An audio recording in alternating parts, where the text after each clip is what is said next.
Recording in progress. Oke. Bismillahirrahmanirrahim. Assalamualaikum warahmatullahi wabarakatuh.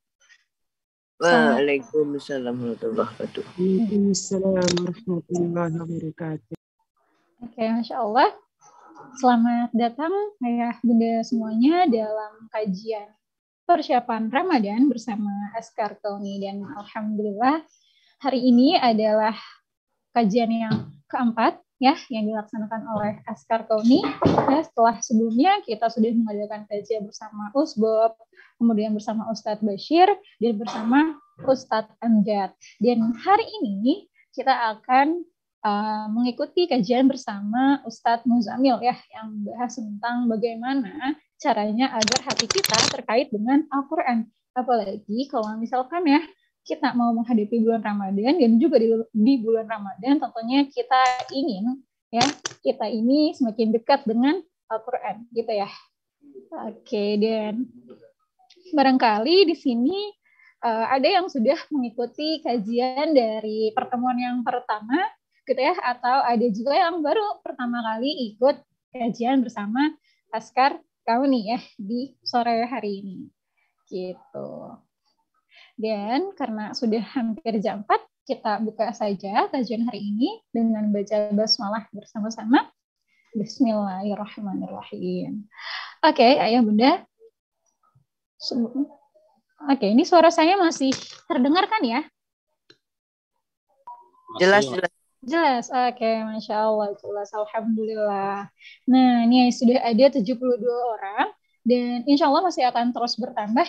Ini penasaran nih ayah bunda, boleh dong cek kehadirannya di kolom chat ya. Ini yang sudah berada di room Zoom ini dari daerah mana aja nih ayah bunda? Ada yang dari Bekasi barangkali, atau Jakarta, Bandung, boleh dong tulis di kolom chatnya ya bunda, dari asalnya dari mana aja. Silakan. Masya Allah, dari Jakarta Pusat. Masya Allah, ada yang dari Bandar Lampung. Oh, ini masih ada yang dari daerah Jaksel, Jakarta Selatan. Masya Allah, ada yang dari Bekasi juga. Nih, sama dari Bekasi. Masya Allah. Nah, ayah bunda, ini link Zoom-nya. Silakan ayah bunda boleh sebarkan ke saudara-saudara, ke teman-temannya juga gitu ya. Supaya ini menjadi amal jariah juga nih buat ayah bunda, karena mengajak rekan-rekan, saudara-saudara ayah bunda ini pada kebaikan. Jadi ini boleh disebar link Zoom-nya, silakan, supaya makin banyak orang-orang yang bisa mendapatkan kebaikan ya pada sore hari ini gitu.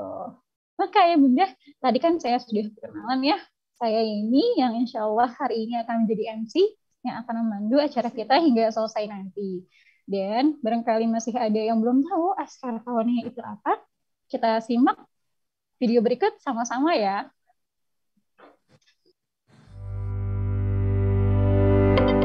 Askar Kauni, menebar ilmu berbagi manfaat. Askar Kauni adalah lembaga non-profit yang bergerak di bidang sosial dan pendidikan, serta berkhidmat dalam mencetak generasi Al-Quran. Mengaplikasikan metode Kauni, menghafal Al-Quran semudah tersenyum, yaitu metode yang menyelaraskan otak kanan, hati, dan gerakan tangan sehingga menghafal Al-Quran menjadi lebih mudah dan menyenangkan semudah tersenyum.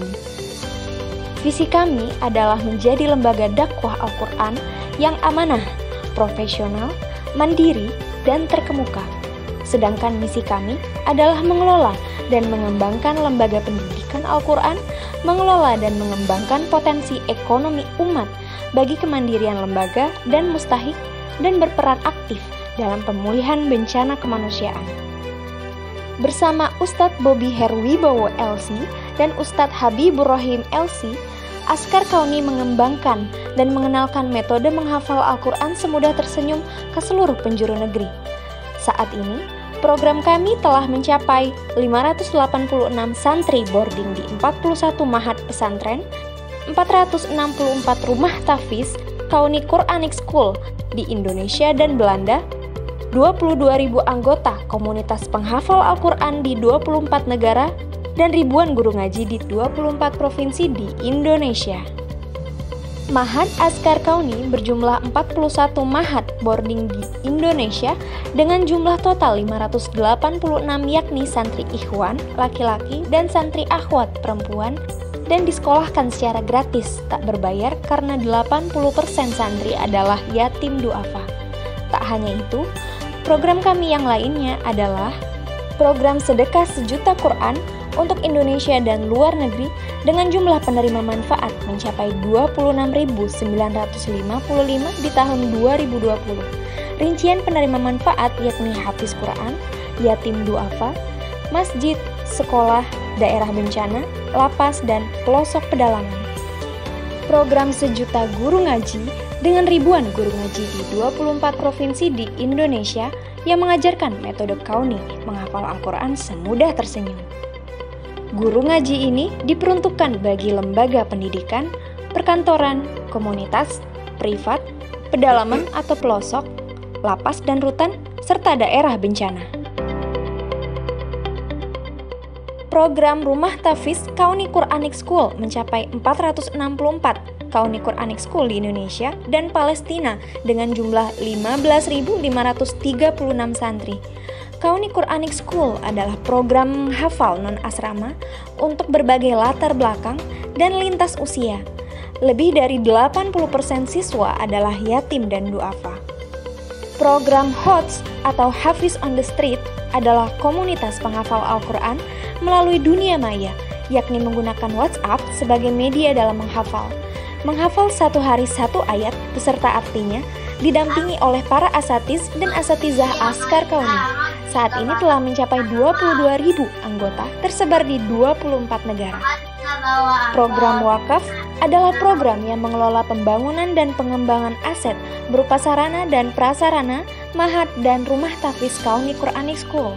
Saat ini telah mencapai 250 penerima manfaat pembangunan masjid dan 20 penerima manfaat peternakan.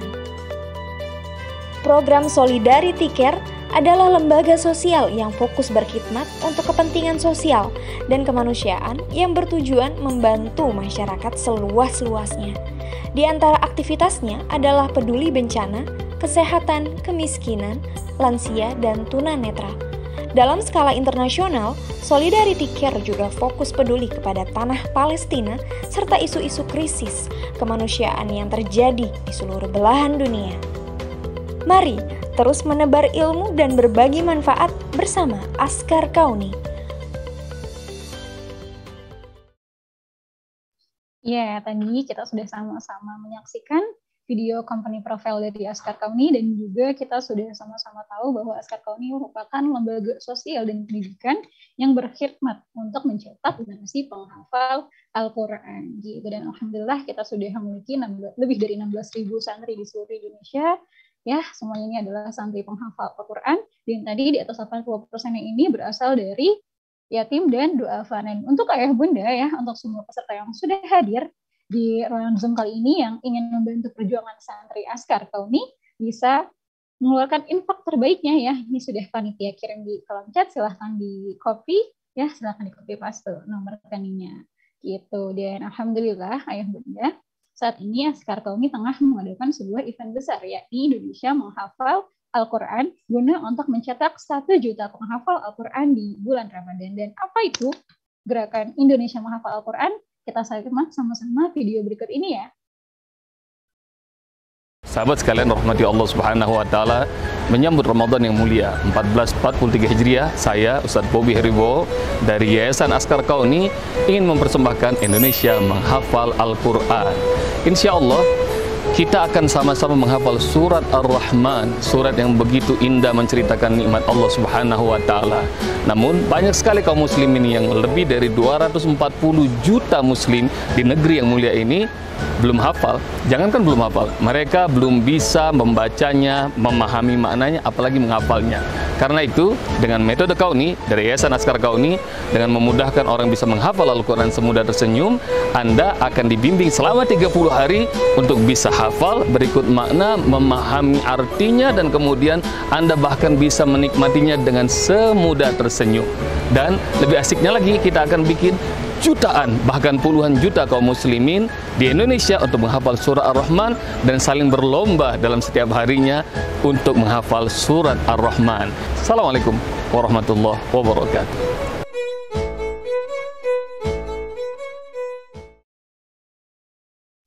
Nah, iya itu tadi kita akan sama-sama belajar dengan 1 juta penghafal Al-Quran di seluruh Indonesia, ya, menghafal surat Ar-Rahman menggunakan metode Kauni. Jadi metode Kauni ini adalah salah satu metode untuk menghafal Al-Quran, ya, semudah tersenyum, ya, menghafal Al-Quran dengan arti dan juga menggunakan gerakan tangan. Nah, ini kita akan sama-sama lihat contohnya bagaimana sih pengaplikasian metode Kauni dalam hafal surat Ar-Rahman. Yuk, silakan operator.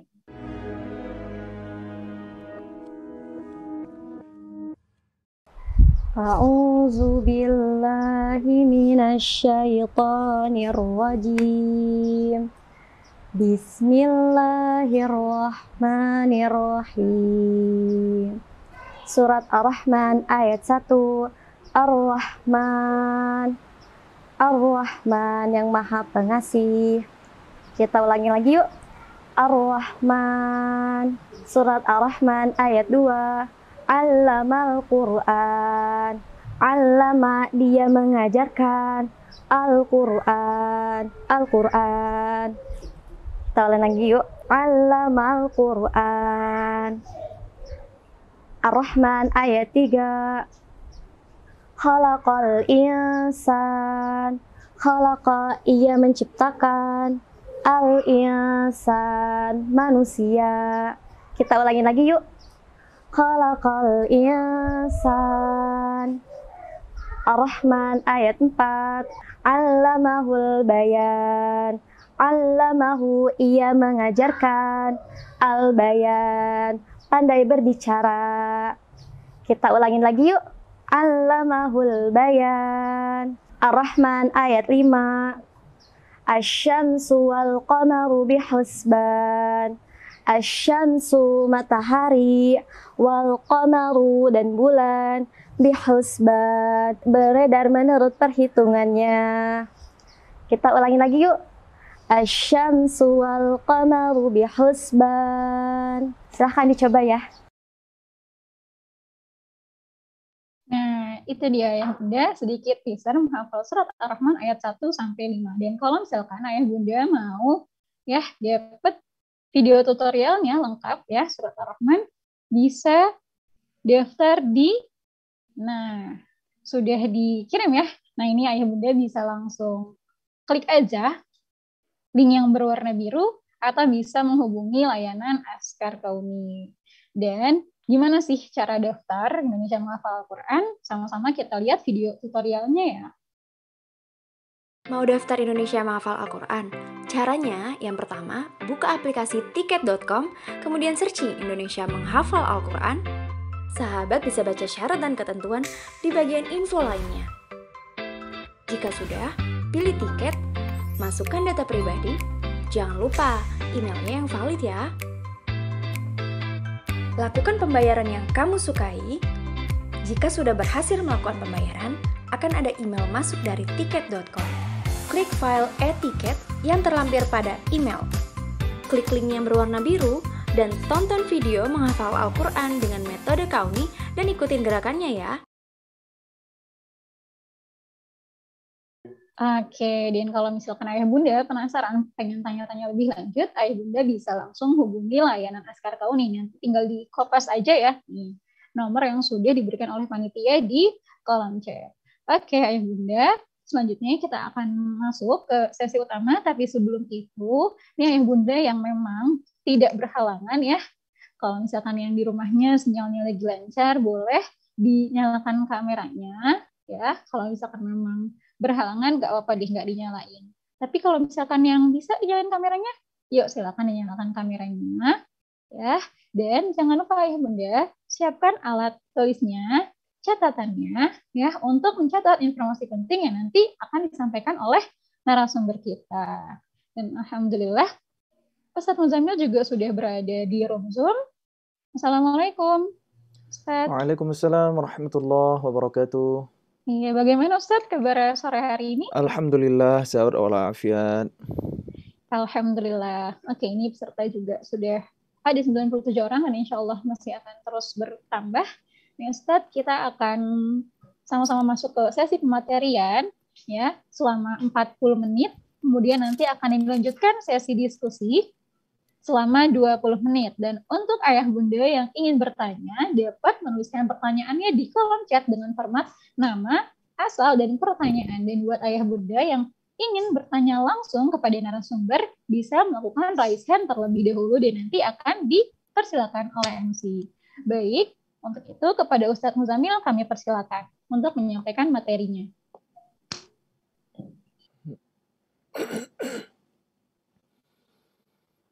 Assalamualaikum warahmatullahi wabarakatuh. Alhamdulillahilladzi anzala al-Qur'an hudan linnas wa bayyinatin minal huda wal furqan. Allahumma salli wa sallim ala sayyidina wa nabiyyina wa habibina wa imamina wa qudwatina wa murabbina Muhammad wa ala alihi wa sahbihi ajma'in. Allahumma anfa'na bima 'allamtana wa 'allimna ma yanfa'una wa zidna 'ilma.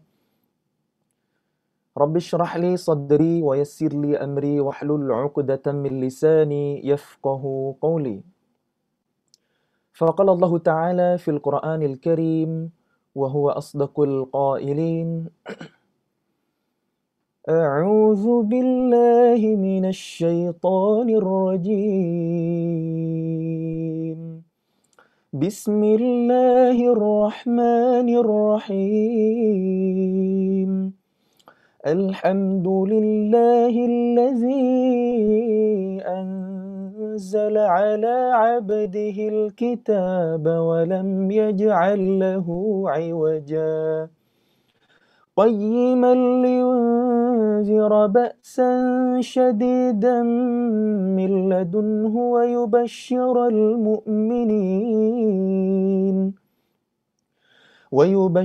المؤمنين الذين يعملون الصالحات أن لهم أجرا حسنا. Mari kita bersyukur kepada Allah Subhanahu wa taala. Alhamdulillahilladzi bi ni'matihi tatimmus shalihat. Segala puji bagi Allah, dengan segala nikmat darinya menjadi sempurna semua amal soleh kita. Alhamdulillah, sore Jumat yang penuh barakah ini, waktu yang sangat mustajabah untuk berdoa. Allah izinkan kita untuk berkumpul di majelis ilmu secara online yang di dalamnya dibacakan ayat-ayat Allah, ya. Ada ajakan untuk mentadaburi Al-Quran. Mudah-mudahan Allah memudahkan jalan kita semua untuk menuju surganya. Amin ya rabbal alamin. Kemudian mari kita sama-sama bersolawat kepada seorang manusia mulia, insan pilihan, idola kita semua, Nabi Muhammad sallallahu alaihi wasallam. Allahumma shalli wa sallim ala sayyidina wa nabiyyina Muhammad wa ala alihi wa sahbihi ajma'in. Mudah-mudahan dengan kita bersolawat kepadanya, terlebih di hari Jumat yang mulia ini, kemudian kita berusaha mempelajari sirah kehidupannya, agar kita mampu mengamalkan sunnah-sunnahnya. Mudah-mudahan Allah memilih kita di antara umat Nabi kelak yang mendapatkan syafaat di akhirat. Amin ya rabbal alamin. Sebelumnya yang saya hormati dan saya muliakan guru kita bersama Ustadz Bobby Haryobowo hafizahullah ta'ala selaku pembina Yayasan Askar Kauni.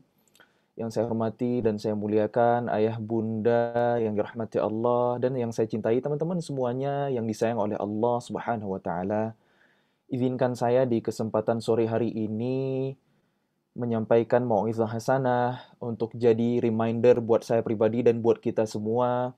Ya, temanya nggak jauh-jauh seputar Al-Quran ya, sesuai dengan visi misi dari Yayasan Askar Kauni yang memang bergerak di bidang Al-Quran. Masya Allah, tabarakallah, terlebih hitungan hari ya, dalam hitungan hari kurang dari sebulan lagi kita akan memasuki bulan Ramadan yang merupakan bulan Quran. Syahrul Ramadan allazi أنزل فيه القرآن هدى للناس.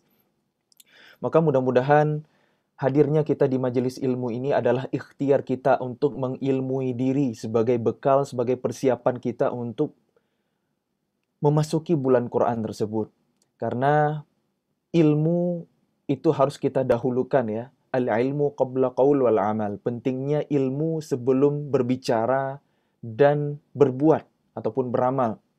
Ini adalah salah satu kaidah ya yang disampaikan oleh Al-Imam Al-Bukhari rahimahullahu taala, bahkan menjadi salah satu bab ya, judul bab dalam kitab sahihnya. Maka mudah-mudahan kita bisa mengilmui diri, karena amal yang diterima oleh Allah Subhanahu wa taala syaratnya dua, kata ulama, sesuai dengan landasan ilmu, ada perintah Allah, ada contoh dari Rasulullah, ada ijtihad dari para ulama, sesuai dengan ilmu. Dan yang kedua, niat yang ikhlas lillahi ta'ala. Maka mudah-mudahan berkumpulnya kita di sini, niatnya hanya mencari ridha Allah semata. Mudah-mudahan dengan begitu, Allah akan memberikan ilmu yang bermanfaat. Apa itu ilmu yang bermanfaat? Ilmu yang bukan sekedar menjadi wawasan di pikiran, melainkan yang bisa kita aplikasikan, bisa kita amalkan dalam kehidupan. Mungkin yang saya sampaikan boleh jadi bukan hal baru. Bisa jadi ayah bunda atau sahabat-sahabat Al-Quran semuanya sudah pernah mendengar dari para da'i yang lain, dari para ulama yang lain. Gitu. Karena jujur saya pribadi ini bukan ustadz, apalagi ulama ya. Maksudnya, kalau di Timur Tengah itu gelar ustadz hanya diberikan kepada orang yang punya kapasitas ilmu minimal secara akademis itu menyandang gelar doktor. Baru dipanggil ustadz, bahkan kalau semakin berilmu dipanggil syekh gitu. Sedangkan kalau kita di Indonesia tradisinya adalah menyebut ustadz untuk seluruh da'i. Semua orang yang berdakwah akan dipanggil ustadz. Inilah bedanya tradisi kita di Indonesia dengan di Timur Tengah sana barangkali. Ala kulli hal ya, memang hari ini saya berusaha bermanfaat dengan menjadi da'i, walaupun saya bukan ustadz apalagi ulama, karena da'i adalah orang yang berdakwah. Apa itu dakwah? Mengajak orang ke jalan Allah. Da'i orang yang berdakwah. Dakwah mengajak orang ke jalan Allah. Ud'u ila sabili rabbik bil hikmah wal mau'izatil hasanah. Serulah, ajaklah orang-orang ke jalan Allah dengan hikmah ya, dengan kebijaksanaan, keteladanan, qudwah, wal mau'izatil hasanah, dan juga nasihat-nasihat kebaikan. Ada banyak cara untuk berdakwah. Konten utama dari dakwah saya memang bukan ceramah, karena orasi ataupun tabligh akbar, ta'lim, tausiah, ceramah itu bukan satu-satunya varian dakwah. Ada banyak cara untuk berdakwah. Di sosial media saya berdakwah via suara, walaupun saya bukan qori dengan suara paling merdu, bukan hafiz dengan hafalan paling mutqin, bukan alim dengan ilmu agama paling faqih. Saya masih jauh dari kata sempurna, tapi untuk berdakwah nggak perlu menunggu sempurna, karena kalau menunggu sempurna hanya para nabi dan rasul yang pantas menjalankannya. Padahal dakwah adalah tugas kita semua. Nah, ada banyak cara untuk berdakwah, ayah bunda share kebaikan, atau ketika Allah titipkan kelebihan harta, ya. Dakwahnya bukan dengan lisan, bukan dengan tulisan. Ya. Boleh jadi dakwahnya adalah dengan harta, bukan bil lisan melainkan bil mal gitu. Ada banyak cara untuk berdakwah, bahkan kita bisa berdakwah dengan profesi apapun yang kita miliki. Arsitek bisa berdakwah dengan problem solvingnya, mendesain rumah Allah ya, sehingga dengan wujud, gubahan, impresi arsitekturnya, ya, mengundang jamaah sehingga masjid lebih makmur dengan program-programnya yang didukung dengan ruangan atau fungsi yang sesuai. Itu dakwahnya seorang arsitek. Seorang dokter yang punya pemahaman tauhid yang benar ketika mengobati pasien, kesembuhan dari Allah, sakit itu menggugurkan dosa, berobat adalah ikhtiar gitu. Kesembuhan dari Allah gitu. Sakit itu mengangkat derajat. Dokter pun bisa berdakwah. Jadi apapun profesi yang kita miliki di zaman hari ini, misalnya di zaman milenial, Gen Z, ya, di mana anak-anak muda aktifnya di sosial media, maka dakwah syiar digital, ya, menjadi konten kreator muslim yang kreatif, yang kekinian, itu adalah skill yang sangat dibutuhkan di bidang dakwah. Jadi ternyata varian dakwah itu luas sekali ya. Jangan kita sempitkan dakwah itu hanya dengan ceramah saja. Maka izinkan saya hari ini menyampaikan hikmah, ilmu yang pernah saya dengar dari lisan para ulama. Ya mudah-mudahan bisa menjadi pengingat, bisa menjadi booster keimanan kita ya. Karena hadirnya kita di majelis ilmu tujuannya adalah mentajdid, memperbaharui iman. Iman ini adalah energi bagi kita untuk beramal soleh. Karena iman itu bukanlah wawasan di pikiran. Iman belum jadi iman kalau masih di sini. Iman baru menjadi iman kalau sudah di sini, di hati. Seperti perkataan salah seorang tabi'in yang terkenal, yaitu Imam Hasan Al-Basri rahimahullahu ta'ala, al-iman ma waqara fil qalbi wa tasaddaqa bil a'mal. Iman itu adalah apa yang tertancap kuat di hati dan apa yang kita buktikan dalam amal perbuatan. Iman itu menggerakkan kita. Tentu iman yang sebenarnya, bukan iman yang pura-pura. Karena orang munafik pun mereka beramal, tapi mereka pura-pura, pamer sama manusia, ya, bermuka dua dan lain sebagainya. Iman yang sempurna inilah yang kita mohon kepada Allah Subhanahu wa taala. Allahumma inna nas'aluka imanan kamila wa yaqinan sadiqa wa qalban khashi'a wa lisanan zakira. Amin ya rabbal alamin. Ayah bunda semuanya yang disayang oleh Allah Subhanahu wa taala. Langsung ke tema pembahasan kita ya. Kenapa sih kita harus dekat dengan Al-Qur'an? Kenapa sih hidup kita harus selalu terhubung, terkoneksi dengan Al-Quran? Kenapa? Para ulama menyampaikan alasannya banyak sekali. Izinkan saya untuk menyampaikan beberapa ya dalam kesempatan waktu yang singkat sore hari ini. Yang pertama, Quran itu adalah jalan kemuliaan. Al-Quranul Karim.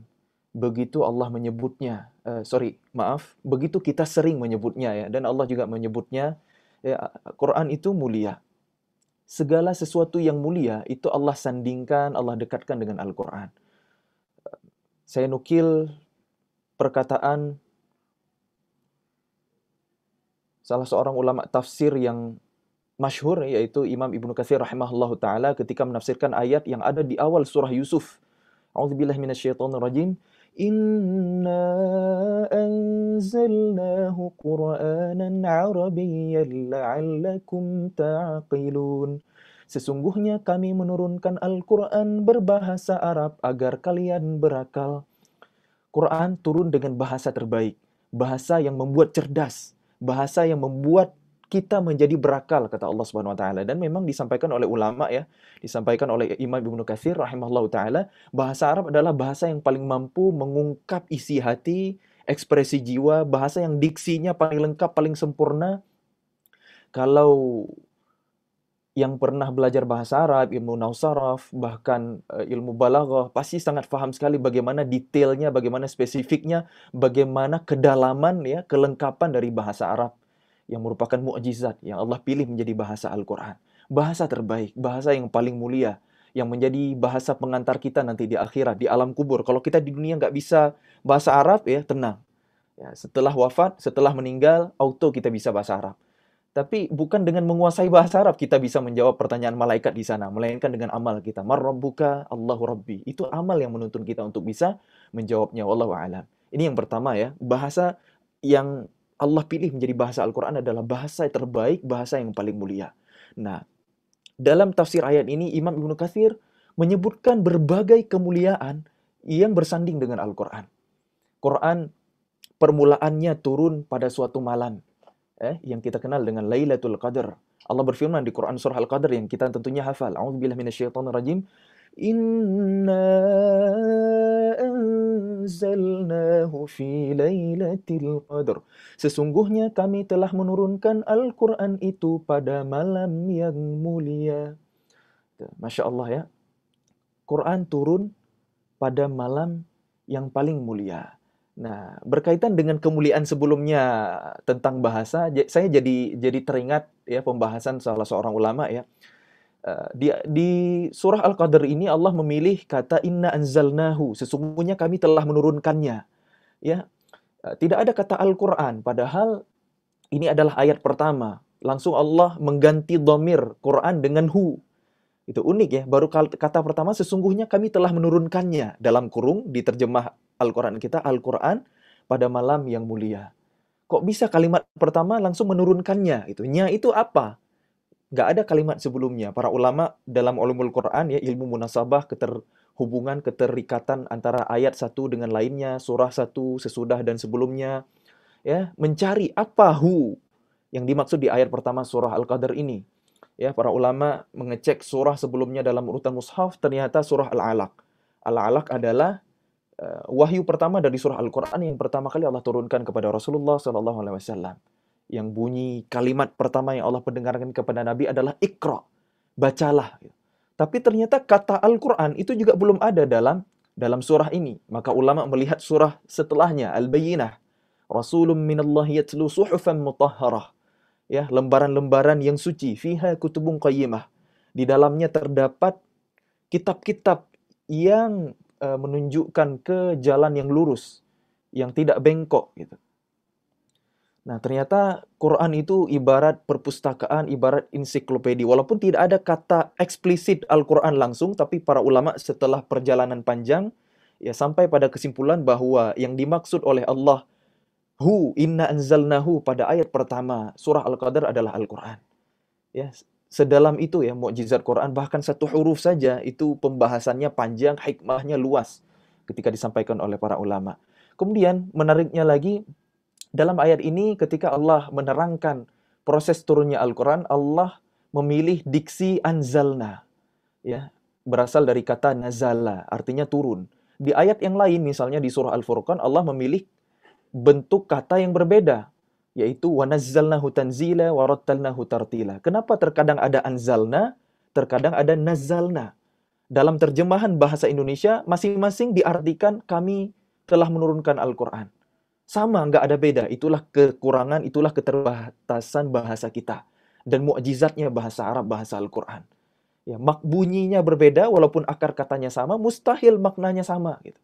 Disampaikan oleh ulama, ternyata anzalna itu turunnya Al-Quran dari Lauhul Mahfuz ke langit dunia utuh 30 juz, lengkap, sempurna. Itulah yang terjadi pada malam Lailatul Qadar.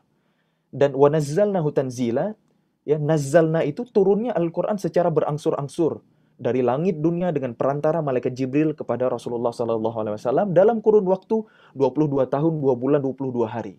Ya, 13 tahun di Mekah, 10 tahun di Madinah. Ada ayat-ayat Makkiyah, ada ayat-ayat Madaniyah. Nah, itulah proses turunnya Al-Quran yang kedua, nazzalna. Ya, berangsur-angsur, seayat demi seayat, sesurah demi sesurah. Apa tujuannya? Kenapa Allah tidak menurunkan Al-Quran secara sempurna, lengkap, utuh, jumlatan wahidah? Kenapa? Supaya meneguhkan hati Nabi, supaya Rasulullah dan para sahabat itu berkesan dengan ayat. Karena terkadang ayat-ayat Quran Allah turunkan diiringi dengan asbabun nuzul, ada latar belakang peristiwanya, sehingga menjadi hikmah, menjadi pelajaran sampai hari kiamat nanti. Itulah dua proses turunnya Al-Quran ya. Berbeda diksi yang Allah pilih, ada makna yang berbeda dan hikmahnya luar biasa. Inilah mukjizat Quran ya. Bahasa yang paling mulia, kemudian turun pada malam yang paling mulia. Inna anzalnahu fi lailatul qadar. Kemudian kita tahu bahwa Lailatul Qadar itu adanya di bulan Ramadan. Syahrul Ramadan allazi unzila fihi al-Quran. Bulan Ramadan adalah bulan yang di dalamnya diturunkan Al-Quran. Orang beriman pasti bahagia dengan datangnya Ramadan. Karena kalau kita merasa terbebani dengan hadirnya Ramadan, berarti ada yang masalah dengan iman kita. Karena Rasulullah SAW bersabda, qad ja'akum Ramadan, telah datang kepada kalian Ramadan. Syahrun mubarak, bulan yang diberkahi. Iftaradallahu alaikum siyamahu, diwajibkan atas kalian berpuasa padanya. Tuftahu fihi abwabul jannah wa tughlaqu fihi abwabul jahim wa tughallu syayatin. Fihi lailatun khairum min alfi syahr. Telah datang kepada kalian Ramadan, bulan yang berkah, ya, bulan yang diberkahi. Kemudian diwajibkan atas kalian berpuasa padanya, dibukakan pintu surga, ditutup pintu-pintu neraka, dibelenggu setan yang durhaka, di dalamnya ada malam yang lebih baik dari 1000 bulan. Man hurima khairaha faqad hurim. Siapa yang terhalang dari kebaikannya, maka sungguh ia telah terhalang dari kebaikan yang banyak di bulan-bulan yang lain. Ternyata Ramadan itu ada dua keistimewaan. Satu, beban ya. Puasa Ramadan itu kan sekilas adalah beban gitu. Padahal tujuannya bukan membebani kita, tapi justru untuk kebaikan kita. Karena kita butuh kepada Ramadan, jangankan kita. Kama kutiba 'alal ladzina min qablikum. Umat-umat terdahulu dari zaman Nabi Adam alaihissalam sampai umat Nabi Muhammad SAW semuanya ada syariat puasa. Enggak semua syariat akan dilanjutkan. Nikah dengan saudara kandung, ya, saudara seibu itu enggak boleh. Hanya boleh untuk anak-anak Nabi Adam alaihissalam karena nggak ada pilihan. Nah, syariat itu tidak dilanjutkan. Tidak semua syariat akan diteruskan ke nabi-nabi berikutnya, ke kaum, ke umat selanjutnya. Tapi syariat puasa ada terus. Karena memang Allah menciptakan kita, memprogram tubuh kita butuh kepada yang namanya ibadah saum. Jadi kalau sekilas terasa membebani, sebenarnya itu butuh itu kita butuhkan. Gitu. Itulah hikmah puasa ya. Jadi sekilas puasa itu adalah beban, padahal syariat itu wujud kasih sayang Allah ya. Kemudian ada peringatan terakhir dari Allah ya, siapa yang terhalang dari kebaikan Ramadan, agar kita tidak menyia-nyiakan Ramadan, agar kita memaksimalkan ibadah di dalamnya ya, supaya kita tidak terhalang dari kebaikan yang banyak ya di bulan-bulan selanjutnya. Kalau di Ramadan aja kita masih lalai, apalagi di bulan-bulan yang lain. Kalau di Ramadan aja kita masih jauh sama Quran, terlebih-lebih lagi di bulan yang lain. Makanya Ramadan itu Allah sampaikan 5 keistimewaan ya, kelebihan, fadilah. Satunya adalah beban, satu peringatan. Rumus Ramadan itu 5-1-1. Ya, melihat fadilah, keistimewaan, keutamaan yang banyak ini, maka sejatinya orang-orang beriman itu pasti akan bahagia dengan datangnya Ramadan. Makanya ketika Allah perintahkan ibadah puasa, yang Allah panggil bukan manusia, bukan ya ayuhan nas, ya, bukan manusia secara umum gitu. Tapi yang Allah panggil adalah orang-orang yang beriman. Ya, itu adalah harfun nida. Ya, panggilan gitu. Ada banyak panggilan, terkadang Allah memanggil manusia, terkadang Allah memanggil manusia dan jin, terkadang Allah memanggil orang-orang kafir, ya ayyuhalladzina kafaru, dan Allah juga memanggil orang-orang yang beriman. Dan panggilan orang-orang beriman ini adalah panggilan kasih sayang. Nah, mustahil Allah menyayangi orang beriman kemudian dikasih beban. Nah, melainkan beban itu pasti yang terbaik buat kita. Itu kalau kita renungi, kalau kita tadabburi. Nah, inilah Ramadan, bulan turunnya Quran dengan segala kemuliaan, dengan segala keistimewaan, bulan terbaik. Gitu. Bahasanya bahasa yang paling mulia, malamnya malam yang mulia, bulannya bulan yang mulia. Kemudian saya juga pernah mendengar ulama menyampaikan bahwa permulaan turunnya Al-Quran itu adalah di hari Jumat. Jumat adalah Sayyidul Ayyan, ya, hari yang paling mulia. Hari ini gitu. Ini adalah hari rayanya kita setiap pekan gitu ya. Hari ibadahnya kita, Masya Allah, tabarakallah. Kemudian Allah menurunkan Al-Quran dalam proses yang kedua tadi ya. Bukan anzalna, tapi nazzalna ya. Yang prosesnya berangsur-angsur itu dengan perantara malaikat Jibril alaihissalam. Safaratin kiramin bararah, malaikat yang paling mulia. Pemimpinnya para malaikat ya. Tanazzalul malaikatu ar-ruh. Kemudian Allah menurunkan Al-Quran sebelum dan setelah peristiwa hijrah dari Makkah Al-Mukarramah ke Madinah Al-Munawwarah. Dua kota itu, dua tempat itu Allah muliakan di muka bumi sampai hari kiamat. Dajjal tidak bisa mengganggu dua kota itu nanti di hari kiamat. Bahkan hari ini coba lihat ya keistimewaan dan keberkahannya. Di Makkah ada Masjidil Haram yang nilai pahala salat di sana 100.000 kali lipat dibandingkan salat di masjid biasa. Di Madinah ada Masjid Nabawi 1.000 kali lipat pahalanya, lebih baik daripada salat di masjid biasa ya. Nah, semua orang beriman pasti bercita-cita ke sana ya, menziarahi Makkah ya. Madinah, walaupun seumur hidupnya sekali ya, utamanya untuk menunaikan ibadah haji atau untuk umroh, tempat-tempat yang mulia, tempat-tempat turunnya Al-Quran. Allah muliakan. Kemudian turunnya Al-Quran adalah kepada Nabi kita Muhammad SAW untuk disampaikan kepada kita umatnya. Maka tidak ada manusia yang lebih mulia yang pernah hadir ke dunia selain dari Nabi kita SAW. Allah berfirman dalam Quran surah Al-Qalam ayat 4, A'udzubillahi minasyaitonirrajim, wa innaka la'ala khuluqin 'azim. Sungguh pada dirimu Muhammad ada akhlak yang agung, budi pekerti luhur. Itulah kemuliaan Rasulullah sallallahu alaihi wasallam. Laqad kana lakum fi Rasulillahi uswatun hasanah. Sungguh telah ada pada dirimu Muhammad suri teladan terbaik. Dan apa itu akhlak Rasulullah? Kana khuluquhul Quran. Begitu penuturan Ummul Mukminin Sayyidah Aisyah radhiyallahu anha. Akhlak Rasulullah itu adalah Al-Quran. Rasulullah sallallahu alaihi wasallam adalah Al-Quran yang berjalan. Quran pertama kali Allah berikan kepada Nabi kita, kemudian baru disampaikan kepada para sahabat dan kita umatnya hari ini. Artinya orang yang paling sempurna mengamalkan Quran adalah Rasulullah sallallahu alaihi wasallam. Jadi kalau kita ingin jadi ahlul Quran, mustahil bisa kita raih dengan meninggalkan sunnah Nabi. Karena as-sunnah adalah implementasi dari nilai-nilai Al-Quran.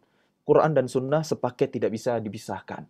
Begitupun ketika kita hari ini ingin menjadi ahlul Quran. Semakin kita mengamalkan sunnah Rasulullah, semakin kita punya energi, semakin kita punya bahan bakar amunisi untuk menjadi ahlul Quran.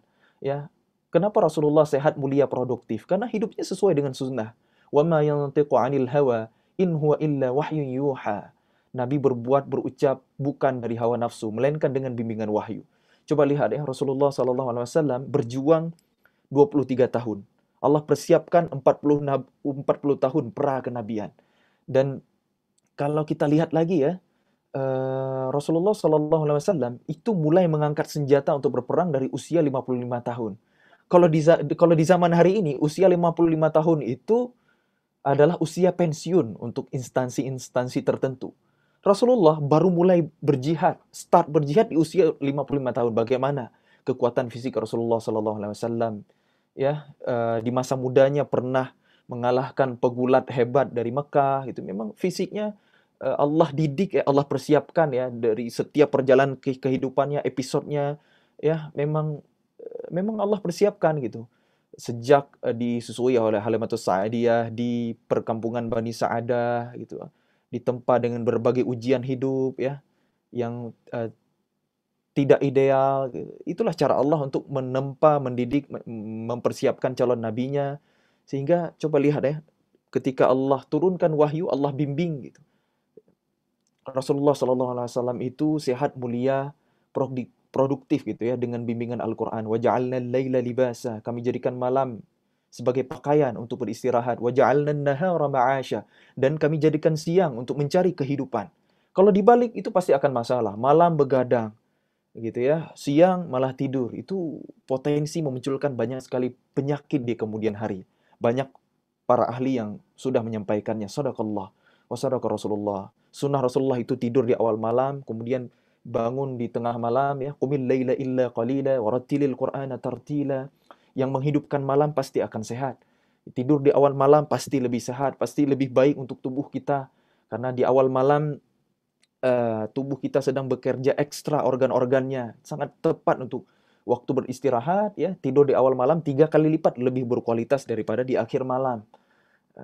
Kemudian kalau menghidupkan malam itu kadar oksigen di udara tinggi, apalagi kalau mendirikan sholat, ketika sujud ya, akan ada bagian di otak kita yang akan teraliri dengan darah yang membawa oksigen, sehingga orang yang bangun malam itu akan sehat, wajahnya akan cerah. Itu bisa ternyata bukan hanya diimani, tapi juga bisa dijelaskan dengan ilmiah. Masya Allah, sadaqallah. Wa sadaqa Rasulullah. Wa ma yantiqu 'anil hawa in huwa illa wahyu yuha. Makin kita dekat dengan sunnah, makin Allah mudahkan kita untuk menjadi ahlul Quran. Terus ada apa lagi rahasia di malam hari itu? Kenapa perintah Allah menyuruh Nabi bangun, baca Quran ya? Inna sanulqi 'alaika qawlan tsaqila. Sesungguhnya kami akan memberikan kepada Muhammad perkataan yang berat. Ternyata menginstal Quran di dalam diri kita itu adalah pekerjaan yang berat. Memang Quran itu mudah ya, seperti jargonnya Askar Kauni ya, menghafal Quran semudah tersenyum ya. Walaqad yassarnal Qur'ana lidzikr fahal mim mudzakir. Telah kami mudahkan Al-Qur'an untuk dihafal, diingat, dipelajari. Adakah kalian menjadi bagian orang-orang yang mempelajarinya? Ayat ini Allah ulang 4 kali di surah Al-Qamar, ayat 17, 22, 32 dan 40-nya. Memang Allah jamin kemudahan Al-Qur'an itu. Ya, buktinya kita melihat banyak anak kecil hafal Quran, orang tua lanjut usia hafal Quran, tunanetra hafal Quran, anak luar biasa berkebutuhan khusus, autis, ya, Down syndrome, banyak yang hafal Quran. Ini adalah mukjizat bahwa Quran itu benar-benar mudah untuk semua kalangan, non-Arab, orang Arab, ya, Arabi atau Ajami, bisa bahasa Arab, nggak bisa bahasa Arab, semuanya mudah mempelajari Al-Quran. Tapi kemudahan Al-Quran itu bukan untuk diremehkan, bukan untuk disepelekan. Hanya orang yang istiqomah, yang lurus niatnya, yang bertahan dalam perjuangan menjadi ahlul Quran yang prosesnya seumur hidup ini. Itu. Dan di ayat dalam surah Al-Muzammil Allah sampaikan bahwa Quran itu qaulan tsaqila, perkataan yang berat. Karena amanah Quran itu ya nggak sanggup dipikul oleh gunung, nggak sanggup dipikul oleh langit, nggak sanggup dipikul oleh para malaikat. Ya hanya manusia yang mengambil amanah itu ya. Dan makanya kita butuh amunisi. Qaulan tsaqila. Amanah Quran itu berat.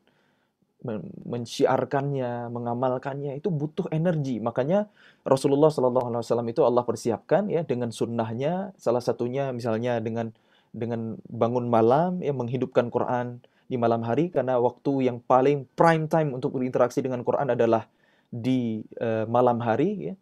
Tentunya setelah beristirahat dulu ya. Karena Rasulullah itu kalau nggak ada keperluan mendesak akan tidur setelah sholat Isya. Nabi membenci tidur sebelum Isya dan membenci berjaga setelahnya. Begitu dalam riwayat disebutkan. Ya, begadang yang boleh itu untuk 3 hal, urusan umat ya yang mendesak, situasi peperangan dan lain sebagainya. Dalam bab rumah tangga, menyenangkan pasangan, suami istri, ini juga boleh begadang. Atau untuk ilmu, seperti yang dicontohkan oleh para ulama yang menghidupkan malamnya dengan ilmu, dengan Quran, dengan salat, qiyamul lail dan lain sebagainya. Itu 3 hal yang kata para ulama boleh kita begadang. Selain itu kalau nggak ada keperluan, tidur cepat biar bisa bangun cepat. Itulah sunnah Rasulullah SAW. Kemudian Allah berfirman ya di ayat berikutnya masih dalam surah Al-Muzammil, "Inna nasyi'atal laili hiya asyaddu wata'an wa aqwamu qila." Sesungguhnya bangun di malam hari sangat tepat untuk khusyuk dan bacaan di saat itu lebih berkesan. Sadaqallah. Coba ayah bunda rasakan ya mukjizat Al-Qur'an ya, mukjizat yang Allah sampaikan ini. Coba tes. Benar nggak bangun malam kita baca Quran, kita tadabburi maknanya, beda kesannya di jiwa kita. Ya, ke ruh kita ya, ke hati kita gitu. Silakan buktikan. Sadaqallah, sadaqa Rasulullah. Dan sunnah-sunnah yang lain ya, semakin kita amalkan sunnah Nabi ya, pola makannya, pola tidurnya. Misalnya kalau pola tidur miring ke kanan menghadap kiblat, jantung sebelah kiri tidak terjepit sehingga sirkulasi darah lancar, lambung sebelah kiri ya tidak terjepit sehingga proses pencernaan itu mudah, metabolisme lambung itu lancar, makanan mudah jatuh ke usus gitu karena bentuk lambung kita begini. Tapi kalau kita tidur miring ke kiri itu makanan harus melewati gundukan. Itu baru 2 organ yang ditinjau. Sadaqallah wa sadaqa Rasulullah.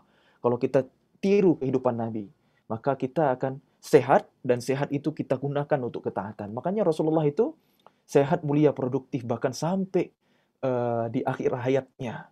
Rasulullah seumur hidup hanya sakit 2 kali. Itu pun kata para ahli sejarah karena pernah diracun oleh orang Yahudi.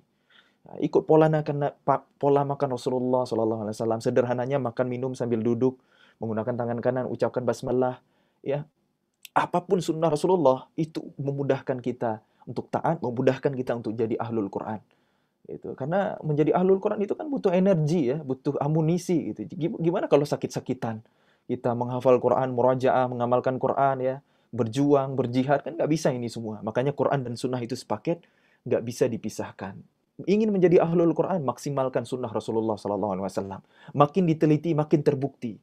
Sadaqallah ya, wa ma yantiqu 'anil hawa in huwa illa wahyu yuha. Misalnya Rasulullah SAW bersabda, sekiranya tidak memberatkan umatku akan aku wajibkan bersiwak setiap salat 5 waktu. Saya pernah melihat video animasi kedokteran. Orang yang membiarkan kotoran di mulutnya ya, dari sisa-sisa makanan, pembusukan oleh bakteri itu bisa masuk lewat sela-sela gusi dan mengalir bersama aliran darah, dibawa ke jantung dan bisa menyebabkan penyumbatan.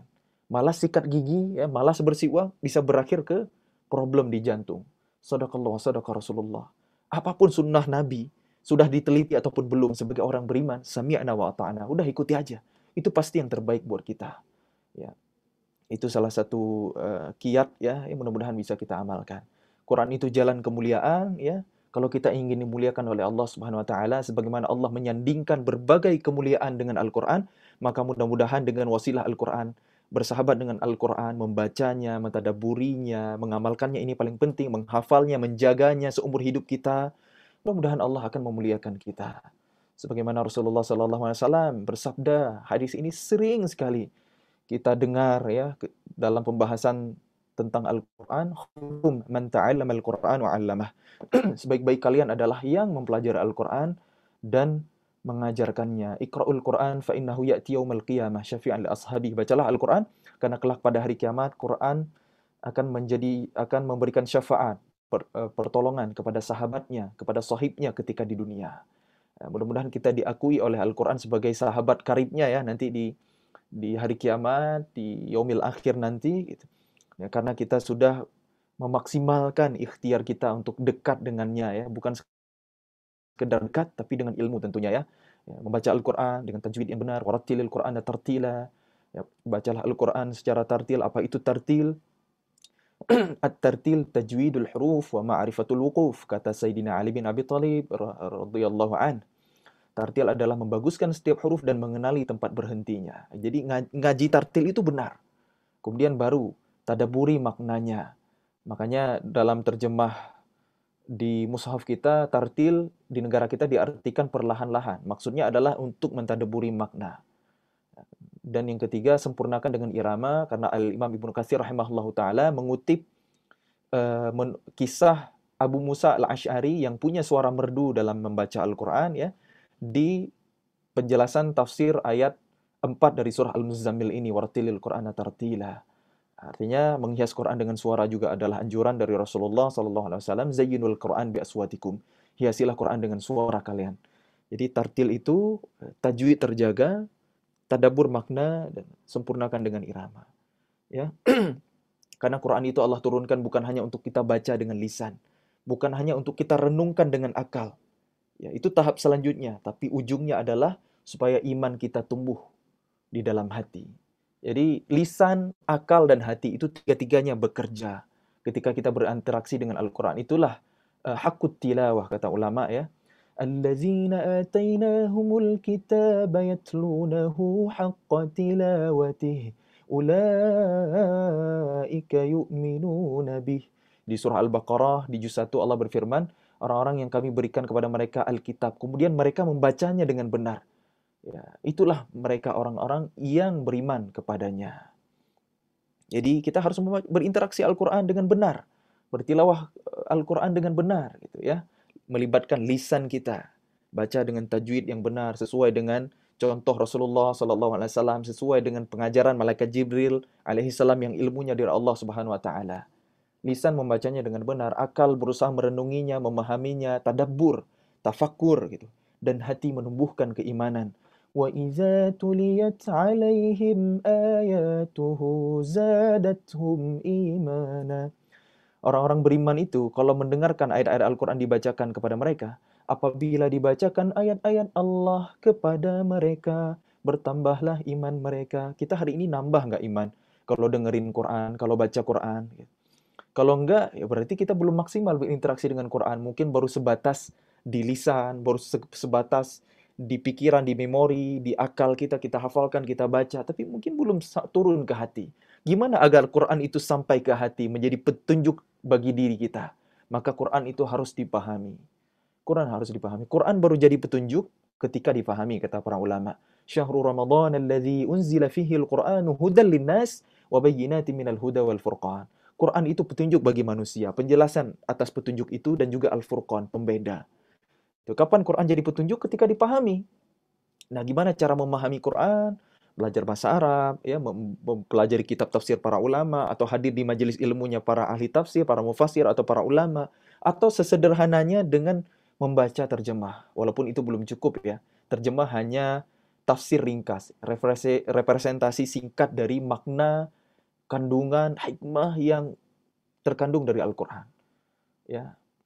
Mushaf Al-Quran dicetak di negeri kita, dilengkapi dengan terjemah kan untuk kita baca. Ya. Itu adalah tadabbur yang paling sederhana. Jangan sampai itu pun belum kita lakukan. Ya, jangan sampai seumur hidup kita belum pernah mengkhatamkan terjemah Quran. Katanya Quran itu kita yakini sebagai petunjuk. Tapi kok kita nggak mau cari tahu petunjuk di dalamnya. Bahkan terjemah Al-Quran yang sederhana belum pernah kita khatamkan. Mungkin kalau khatam baca Quran, hafal Quran itu biasa. Di bulan Ramadan kita bisa melakukannya berkali-kali. Tapi gimana dengan khatam terjemah buat kita, khususnya yang awam, yang tidak menguasai bahasa Arab? Apakah kita pernah mengkhatamkan terjemah Al-Quran? Kalau belum, ya mudah-mudahan bisa ditargetkan di bulan Ramadan ini, ya. Di samping ziyadah, tadarus untuk mengkhatamkan Al-Qurannya, ya, sempurnakan juga. Tambah juga dengan mentadaburi maknanya dengan membaca terjemahnya. Baca Quran, baca juga terjemah. Ya, mudah-mudahan itu bisa kita lakukan. Ketika ada yang nggak kita pahami, baru konsultasikan, tanya kepada ulama. Alhamdulillah hari ini mushaf Al-Quran sudah dilengkapi dengan footnote, ya, ada asbabun nuzulnya, ada tafsir ringkasnya. Insya Allah semakin memudahkan kita untuk memahami Al-Quran. Tapi tetap, ya, hanya menggunakan terjemah kita belum bisa memahami Al-Quran secara utuh. Seperti yang saya sampaikan di awal tadi, ya, anzalna dengan nazalna nggak ada beda dalam terjemah. Tapi ternyata ketika disampaikan oleh para ulama, ahli tafsir, itu bedanya jauh sekali ya, walaupun sama-sama proses turunnya Al-Quran, tapi ternyata itu adalah dua hal yang berbeda. Ya, hanya akan kita tahu setelah kita mendengarkan ilmu dari para ulama gitu. Yang dikaitkan dengan asbabun nuzul, ada ilmu alat lah untuk menafsirkan Quran itu. Tapi kalau untuk tadabbur menggunakan terjemah ya nggak jadi masalah. Ya, cuma jangan hanya berhenti di terjemah saja, sebab kalau hanya mengandalkan terjemah jangankan kita. Ya, bahkan dulu ada generasi yang dekat dengan zaman Rasulullah SAW keliru memahami ayat Quran. Ini kejadian loh. Ya, padahal mereka orang Arab, berbahasa Arab, ya nggak jauh dari zaman Nabi. Ya, di juz 2 ya ada sebuah ayat yang kalimatnya bunyinya begini. Di surah Al-Baqarah Allah berfirman, "Wala tulqu biaidikum ila tahlukah." Janganlah kalian menimpakan diri kalian ke dalam kebinasaan. Ayat ini difahami oleh generasi tabi'in, generasi setelah sahabat Nabi yang tidak pernah berjumpa dengan Rasulullah SAW. Ada sebagian golongan tabi'in, orang di generasi tabi'in memahami ayat ini ya, jangan timpakan diri kalian ke dalam kebinasaan untuk menghindari jihad fisabilillah. Kalau kita nggak siap berperang ya, ada musuh datang menyerang, ya, jangan menuju medan perang, nanti kita akan terbunuh sia-sia, kita akan binasa, maka jangan timpakan diri kalian ke dalam kebinasaan. Ini yang difahami oleh sebagian generasi tabi'in. Kemudian ada yang mengoreksi, yang memahami makna sebenarnya dari ayat ini. Alangkah buruk pemahaman kalian tentang ayat itu. Wala tulqu biaidikum ila tahlukah, justru ayat itu menyuruh berjihad. Maksudnya jangan timpakan diri kalian ke dalam kebinasaan adalah kalau kita lalai mempersiapkan diri, tidak melatih kuda-kuda, tidak mempersiapkan peralatan perang, pedang, panah, ya, tidak melatih fisik, wa'iddu lahum mastata'tum, gitu ya, sehingga dengan itu bisa menggetarkan musuh. Ya, kalau kita nggak mempersiapkan diri, ya, maka kalau ada musuh datang menyerang, dengan mudah mereka mengalahkan kita. Wala tulqu biaidikum ila tahlukah. Aslinya menyuruh jihad, malah difahami oleh sebagian generasi tabi'in untuk menghindari jihad. La haula wala quwata illa billah. Itulah bahayanya ketika Quran itu dilepaskan dari konteksnya. Makanya ya memahami Quran itu nggak cukup hanya dengan terjemah. Tapi kalau belum bisa sempurna, jangan tinggalkan semua. Jangan juga takut, kalau gitu jangan baca terjemah, takut salah paham, jangan gitu. Ada banyak hikmah, ada banyak pelajaran yang kita dapat. Ya, di bulan Ramadan ini saya pribadi punya program ya. Setelah tahun lalu saya bikin program 30 hari 30 juz yang saya simpan di channel YouTube saya. Tahun ini saya pengen upgrade gitu ya, tadabbur. Jadi saya bikin program tilawah terjemah 30 hari 30 juz. Nanti setiap lantunan ayat Quran diselingi dengan audio terjemah. Itu. Bismillahirrahmanirrahim. Dengan nama Allah yang Maha Pengasih, Maha Penyayang. Jadi mudah-mudahan ini jadi langkah selanjutnya ya untuk mentadabburi Al-Quran. Walaupun ya belum maksimal, belum sempurna ya. Ini ikhtiar saya sebenarnya ini untuk saya pribadi, karena ketika saya merekam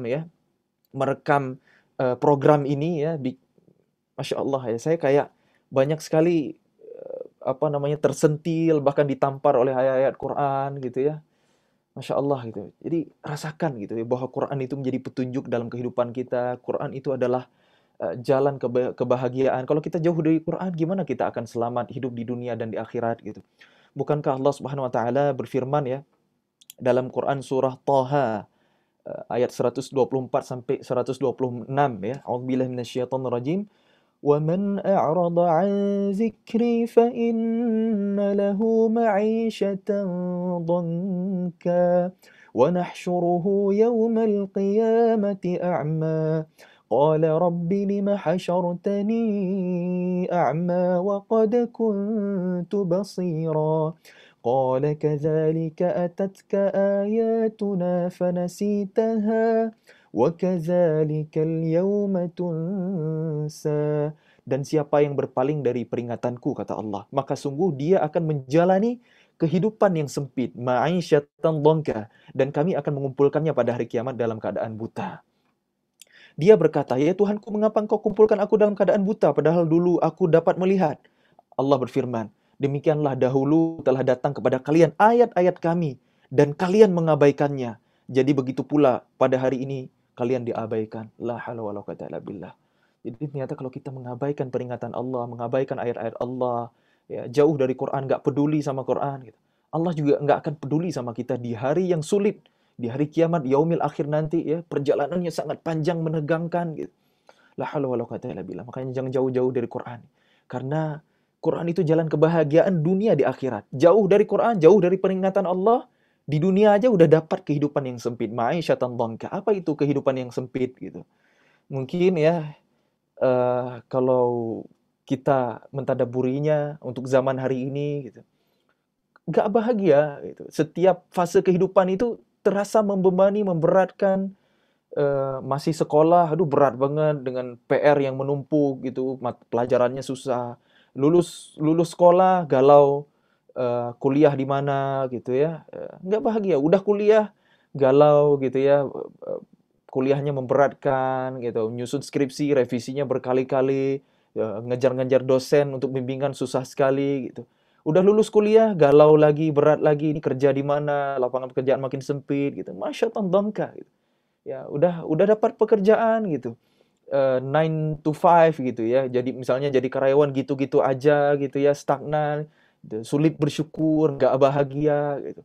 Terus masih jomblo, masih single, nggak bahagia. Kapan nikah gitu. Udah nikah gitu ya, dengan beban rumah tangga gitu, nggak bahagia lagi gitu. Dengan berbagai problematikanya, gitu. Belum punya anak gitu, nggak bahagia. Udah punya anak rewel, bikin susah segala macam, nggak ada ujungnya pokoknya. Ma'isyatan dhanka. Itu kalau hidup jauh dari Quran tuh begitu. Tapi coba dengan bimbingan Allah, dengan peringatan Allah, dengan iman yang terinstal di dalam diri kita, semuanya jalan kebahagiaan. Ini diuji oleh Allah, kita bersabar, dikasih karunia, kita bersyukur, semuanya baik. Ajaban li amril mu'min, semuanya menakjubkan. Selalu menakjubkan urusan orang-orang beriman itu, kata Nabi SAW. Jadi ternyata dekat dengan Quran, dengan panduan Quran, ya, itu memang selain jalan kemuliaan, itu jalan kebahagiaan buat kita, ya Bunda, sahabat-sahabat Quran semuanya yang disayang oleh Allah Subhanahu wa taala. Kemudian Quran itu juga jalan kebangkitan, jalan kesuksesan. Ya, ini yang terakhir ya, karena waktu saya sudah habis. Kita bisa melihat ya bahwa tidak ada kejayaan, kemajuan umat peradaban Islam ya melainkan dengan cahaya Al-Quran. Coba kita renungkan, coba kita bayangkan. Allah mengutus Rasulullah Sallallahu Alaihi Wasallam di Jazirah Arab.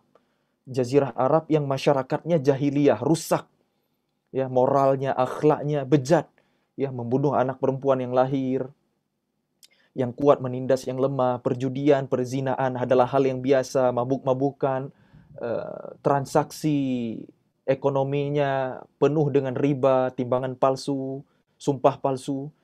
Banyak sekali kerusakan masyarakat Arab jahiliyah. Cuma memang Allah selamatkan nabinya ya, tidak menyaksikan kondisi itu semua karena di masa kecil ya, di usia emasnya, di usia balitanya, diasuh oleh Halimatus Sa'diyah, disusui oleh ibu susunya di perkampungan Bani Sa'adah yang lingkungannya terjaga, tidak rusak seperti di Mekah.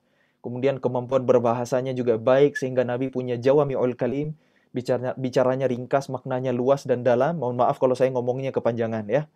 Ya, jadi Allah selamatkan Rasulullah SAW di masa kecilnya sehingga kelak nanti ketika Allah beri tugas menjelang usia 40 tahun ya. Jadi memang kegundahan, kegelisahan Nabi itu memang muncul gitu melihat keadaan masyarakatnya yang jahiliyah. Allah utus Nabi untuk bukan hanya memperbaiki masyarakat jahiliyah. Memang Allah mengutus di Jazirah Arab ya, tapi ternyata untuk menjadi rahmat bagi alam semesta. Wa ma arsalnaka illa rahmatan lil alamin. Tidaklah kami mengutus engkau Muhammad melainkan untuk menjadi rahmat bagi alam semesta, bukan hanya untuk Jazirah Arab, seluruh dunia bahkan alam semesta. Ya, itulah tugas Nabi ya, seisi bumi ya, seluruh dunia. Ya. Coba kita bayangkan. Berangkat bukan dari nol, tapi dari minus. Karena Nabi mulai memperbaiki.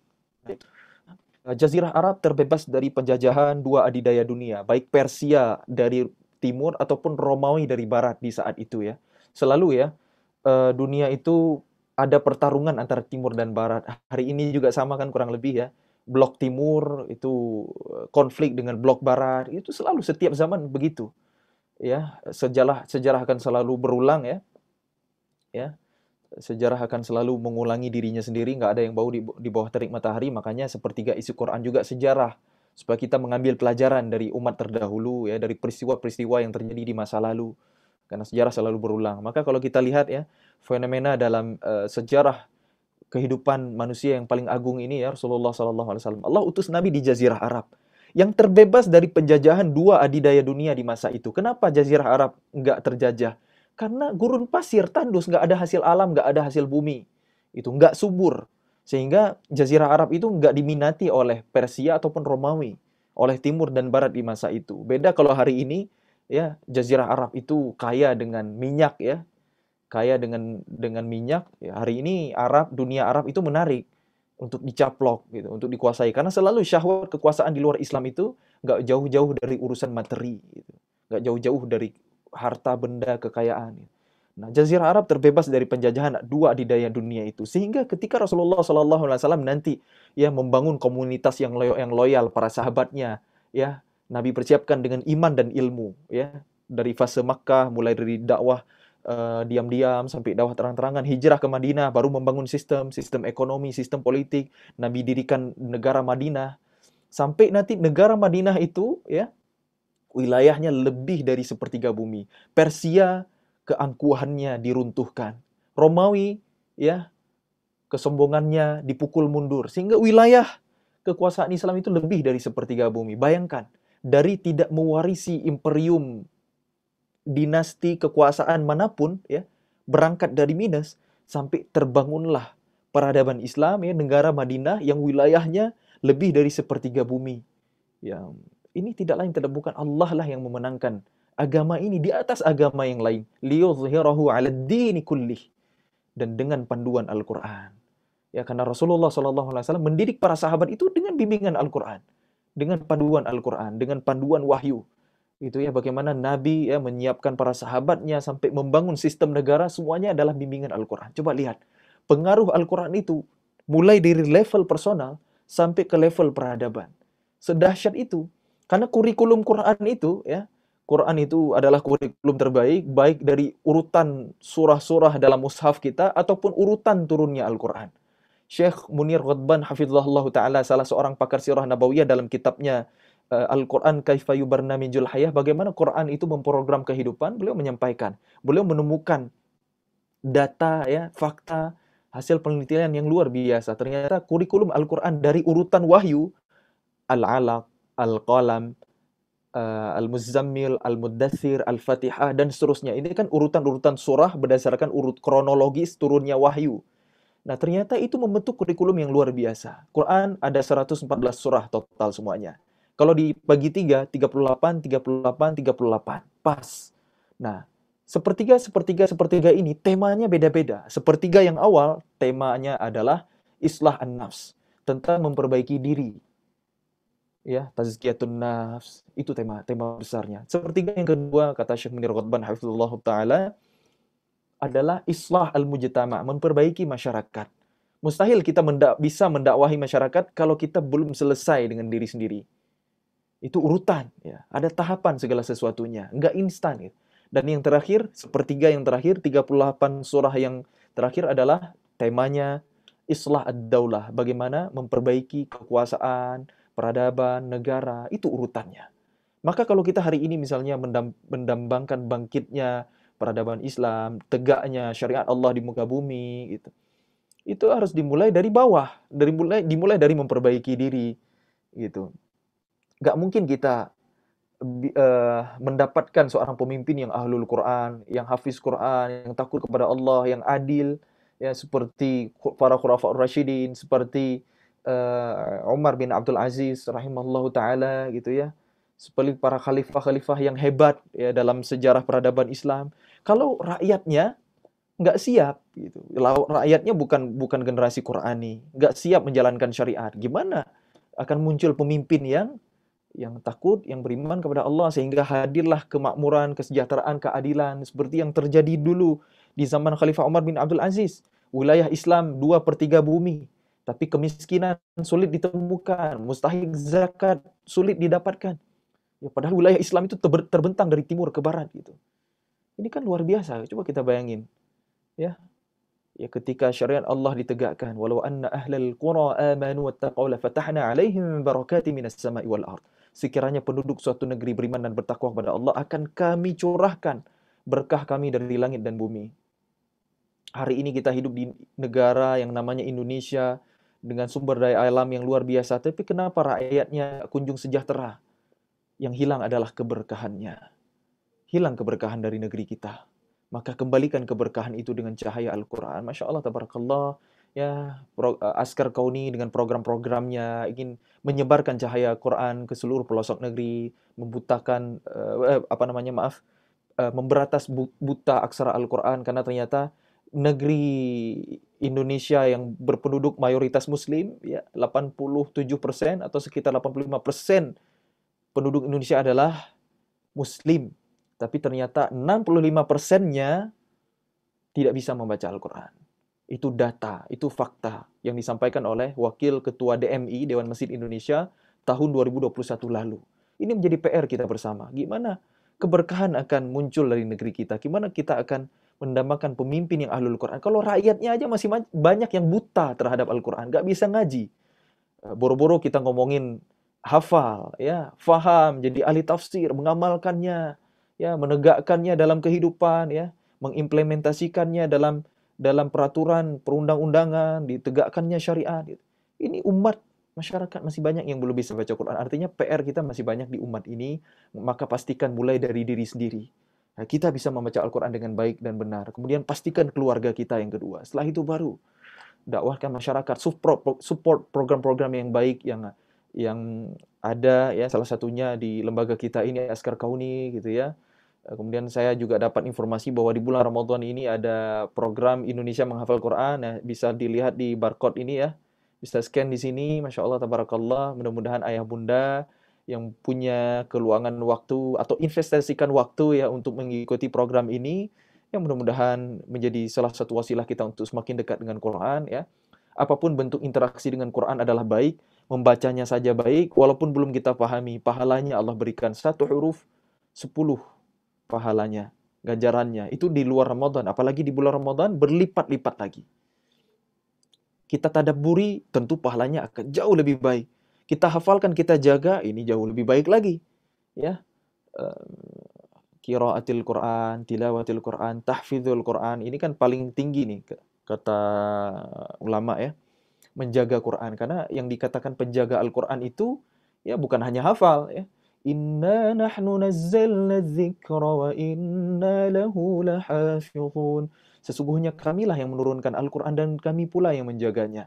Di ayat ini Allah menyebut Al-Quran dengan nama lain, yaitu Az-Zikra. Az-Zikra itu kan zikir. Quran itu gantinya zikir, yang mengingatkan kita kepada Allah. Quran adalah zikrullah. Sesuatu yang diingat-ingat, sesuatu yang diulang-ulang. Karena zikir itu kan pengulangan. Diulang-ulang. Sesuatu yang dipelajari. Dan terjaganya Al-Quran adalah dengan pengulangannya. Tidak dikatakan penjaga Quran kalau sekedar hafal. Setelah hafal ya diulang-ulang. Itulah aktivitas menjaga Quran. Mengulang-ulang hafalan. Gitu. Karena sekedar hafal aja bisa lupa lagi. Bisa Allah ambil lagi nikmat Quran itu. Karena hilangnya hafalan dari ingatan jauh lebih mudah, jauh lebih cepat daripada larinya seekor unta yang tidak diikat. Begitu kata Nabi dalam sebuah hadis, saya riwayatkan secara makna. Harus diulang-ulang. Dan ahlul Quran sejati, mereka yang menghafal, mengulang-ulangnya, berusaha memahami, mentadabburinya, tentunya mengamalkannya dalam kehidupan. Proyeknya, prosesnya seumur hidup. Tidak ada yang instan. Bisa saja kita ikut daurah, pelatihan, menghafal Quran, sebulan, 30 hari, bisa. Tapi mendapatkan hafalan mungkin berkualitas, itu prosesnya panjang. Setiap orang beda-beda. Ya, bukan untuk balap-balapan, bukan untuk cepat-cepatan, bukan untuk lomba-lombaan, ya. Bukan sekedar itu, karena yang penting kita bersama Al-Quran. Bisa cepat, alhamdulillah. Lambat pun itu wujud kasih sayang Allah. Artinya Allah ingin kita terus bersama Al-Quran. Yang penting kita terus istiqomah dengan Al-Quran. Begitu ayah bunda semuanya yang disayang oleh Allah Subhanahu wa taala, yang bisa saya sampaikan di kesempatan sore hari ini, mudah-mudahan bisa kita amalkan ya.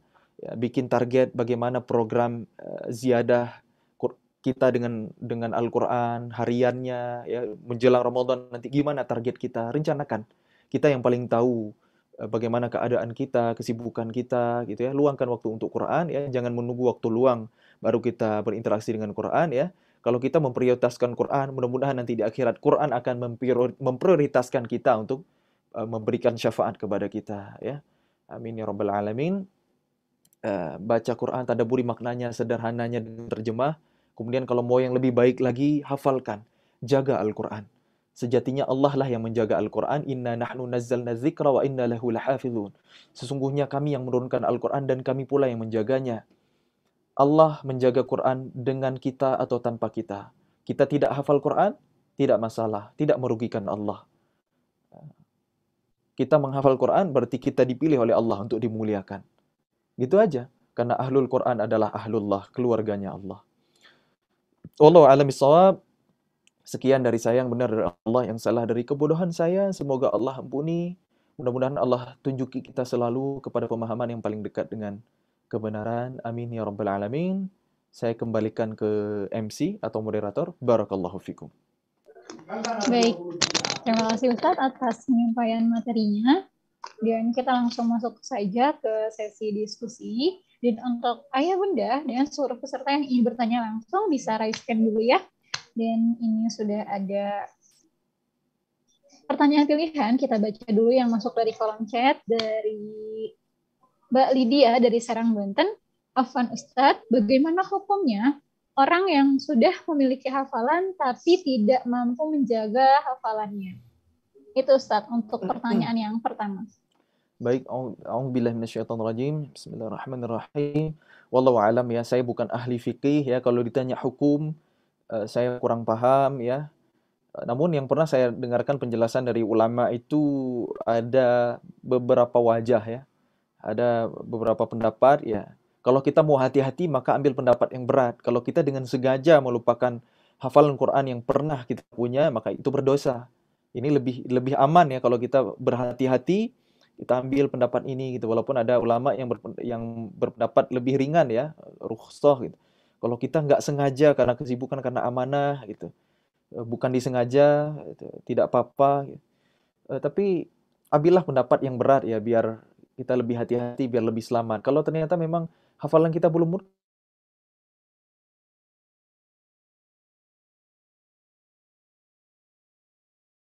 Oke, sepertinya terputus ya. Kita tunggu dulu ya.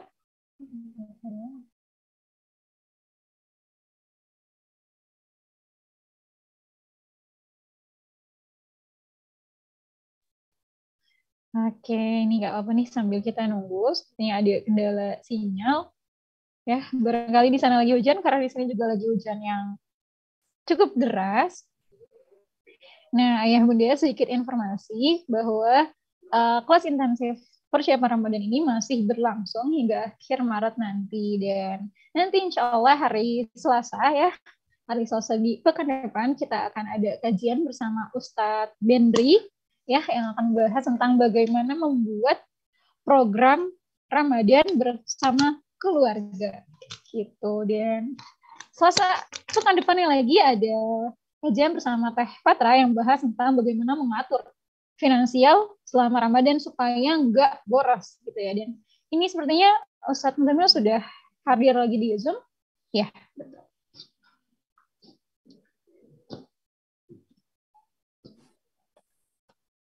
Oke. Baik, mohon maaf saya lupa ngecas laptop saya tadi jadi mati ya. Oh, gitu, dikirain ada gangguan sinyal. Iya, izin ya, ini ganti device. Mungkin untuk sisa waktu sesi tanya jawab ya, kita lanjutkan insyaallah. Ustadz, boleh. Silakan dilanjutkan, Ustadz. Baik, ya itu tadi ya. Wallahu a'lam bishawab ya. Mudah-mudahan Allah mampukan kita untuk bisa menjaga hafalan Quran kita. Teruslah berusaha ya. Selagi Allah masih kesempatan kita hidup ya, selagi Allah belum mengambil nyawa kita ya, maka ikhtiarkanlah ya, hafalan yang dulu pernah kita miliki ya, kejar kembali walaupun mungkin kita kesusahan, sebab Allah mengapresiasi ikhtiar, mengapresiasi proses. Kalau manusia itu kan biasanya menghargai hasil. Wah, sudah mengkhatamkan, sudah syahadah 30 juz gitu. Dikasih apresiasi kan, dikasih hadiah, dikasih selempang, wisuda segala macam. Manusia itu menghargai hasil. Tapi Allah itu melihat jerih payah kita, melihat proses kita. Ya. Mudah-mudahan ketika kita meniatkan ya untuk mengembalikan hafalan Quran kita, maka Allah mencatatnya sebagai amal soleh ya, walaupun mungkin belum mampu untuk kita tunaikan, tapi sudah kita niatkan, kita mendapatkan pahalanya yang utuh. Kalau sempurna kita lakukan, maka Allah balas 10 kali lipat. Karena kebaikan itu kan dilipat gandakan 10 kali lipat. Belum tertunaikan, sudah Allah beri pahalanya ya, 1 pahala. Wallahu a'lam bishawab gitu. Man jaa bil hasanah falahu 10 amsalihah. Jadi terus saja berusaha gitu. Jangan sampai kita malah nggak bergerak, nggak memulai-mulai gitu, karena selalu dibikin ragu oleh setan kan hanya setan yang menghalang-halangi manusia dari berbuat baik. Wallahu a'lam bishawab.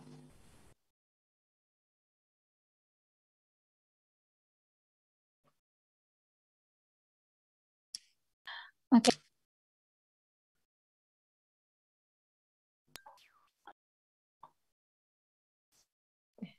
Oke, baik Ustadz nih. Tadi sudah ada beberapa yang raise hand kepada Kak Muhammad Aji. Assalamualaikum. Waalaikumsalam warahmatullahi wabarakatuh. Iya, mangga, boleh langsung disampaikan saja pertanyaannya. Bismillahirrahmanirrahim. Izin bertanya Ustadz. Nah, jika kita mengikuti kajian maksudnya, kajian tafsir Al-Quran, kemudian kita ikut tadabbur Al-Quran, nah otomatis ilmu yang kita dapatkan itu kan pasti akan disampaikan ke orang lain, ingin berdakwah lah. Nah, di saat kita berdakwah tersebut, kita salah dalam menyampaikan materi tersebut atau ilmu tersebut. Jadinya ilmu yang disampaikan materi tersebut, nah itu tidak kita terapkan. Salah mengucapkan materi kepada saat berdakwah gitu. Nah itu bagaimana Ustaz? Terima kasih. Wallahu a'lam bishawab. Ya, makanya harus banyak-banyak berdoa nih. Rabbi syrah li sadri wa yassir li amri wahlul 'uqdatam min lisani. Ya, karena kan ini adalah doa Nabi Musa alaihissalam ketika mau berdakwah kepada kaumnya Bani Israel. Makanya Allah utuskan saudaranya gitu. Nabi Harun itu punya kemampuan komunikasi yang lebih baik gitu ya daripada Nabi Musa gitu. Ada partner dalam berdakwah. Intinya berlindunglah kepada Allah ya. Nggak ada manusia yang sempurna. Ketika ada kesalahan maka mohon ampun kepada Allah. Makanya kita harus berusaha mengilmui betul-betul ya. Kita hayati, kita resapi ilmu yang sudah kita tahu itu, berusaha untuk kita amalkan ke diri sendiri dulu sebelum kita sampaikan. Karena nasihat atau ilmu yang berasal dari ilmu yang diamalkan itu akan lebih membekaskan hidayah ke hati orang-orang yang mendengarkan. Jangan sampai juga kita malah pinter menyampaikan ke orang lain tapi lupa dengan diri sendiri. Allah berfirman di Quran surah As-Saff ayat 2, ya ayyuhalladzina amanu lima taquluna ma la taf'alun. Wahai orang-orang yang beriman, mengapa kalian mengatakan sesuatu yang tidak kalian perbuat? Ini ayat ini jadi reminder ya, terlebih buat saya pribadi yang hari ini dapat amanah untuk menyampaikan tentunya ya. Mudah-mudahan Allah mudahkan kita untuk mengamalkan setiap ilmu yang kita tahu. Yang mudah-mudahan setiap ilmu yang kita peroleh itu mendekatkan kita kepada pemahaman yang paling dekat dengan kebenaran. Kita makanya memohon petunjuk kepada Allah Subhanahu wa taala supaya Allah beri ilmu yang bermanfaat yang paling dekat dengan kebenaran gitu. Kebenaran itu milik Allah, makanya banyak-banyak berdoa juga dengan Allahumma arinal haqqa haqqan warzuqna ittiba'ah wa arinal batila batilan warzuqna ijtinabah. Ya Allah, tunjukkanlah kepada kami bahwa kebenaran itu sebagai kebenaran, mampukan kami, rizkinkan kami untuk mengikutinya. Wa arinal batila batilan warzuqna ijtinabah. Dan tunjukkanlah kepada kami keburukan itu, kebatilan itu sebagai kebatilan, dan rizkikan kami untuk menghindarinya, menjauhinya. Minta doa kepada Allah Subhanahu wa taala.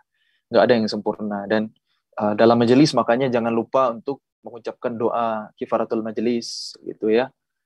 Kebenaran itu dari Allah, kesalahan dari kita, ya mudah-mudahan Allah ampuni apa yang kurang dari majelis itu. Begitu. Wallahu a'lam bishawab. Baik, sip. Terima kasih Ustaz atas jawabannya.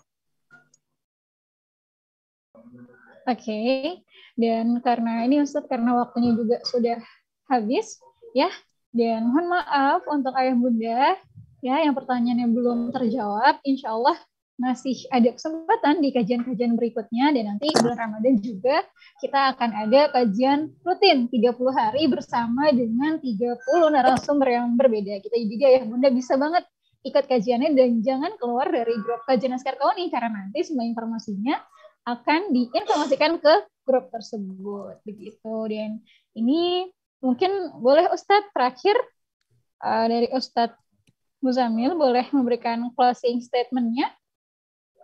Baik. Sebelum ditutup. Bismillahirrahmanirrahim.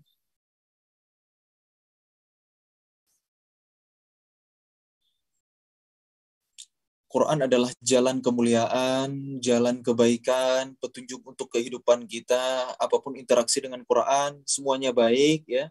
Baik membacanya, mentadabburinya, menghafalnya. Yang paling penting adalah mengamalkannya. Mudah-mudahan Allah bimbing kita untuk bisa istiqomah dengan Al-Quran, Allah jaga hati kita, Allah luruskan niat kita. Semoga Allah mudahkan kita semua untuk menjadi ahlul Quran. Yang terakhir izin saya tutup dengan doa ya di penghujung hari Jumat yang mustajabah. A'udzu billahi minasy syaithanir rajim. Bismillahirrahmanirrahim. Alhamdulillahi rabbil alamin. Hamdan yuwafi ni'amahu wa yukafi'u mazidah. Ya Rabbana lakal hamdu wa lakal syukru kama yanbaghi li jalali wajhikal karim wa 'azim.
اللهم أنت ربنا لا إله إلا أنت خلقتنا ونحن عبادك ونحن على عهدك ووعدك ما استطعنا نعوذ بك من شر ما صنعنا نبوء لك بنعمتك علينا ونبوء بذنوبنا فاغفر لنا فإنه لا يغفر الذنوب إلا أنت اللهم اغفر لنا ذنوبنا وذنوب والدينا وارحمهم كما ربونا صغارا ولجميع المؤمنين والمؤمنات الأحياء منهم والأموات برحمتك يا أرحم الراحمين ربنا هب لنا من أزواجنا وذرياتنا قرة أعين